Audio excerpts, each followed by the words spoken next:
मला ना वाचन खूप करायला आवडतं, म्हणजे करंट अफेअर्स. मी अगदी 9वी-10वीपासून मी न्यूजपेपर्स खूप वाचायचो. तर तेव्हा तेव्हा म्हणजे माझं अजूनही मी सकाळी 3 ते 4 पेपर वाचल्याशिवाय माझं समाधानच होत नाही.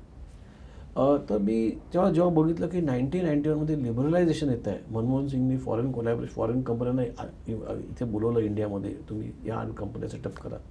मला तेव्हा चाहूल लागली होती की ही ब्रांच अशी आहे ज्याच्यामध्ये लॉयर्सच नाही आहे. इंडियामध्ये ही ब्रांच लोकांना माहितीच नव्हती. तर मला इमिजिएटली असं वाटलं की नाही, this is something which I should pursue. Scope लक्षात आला. स्कोप लक्षात आला.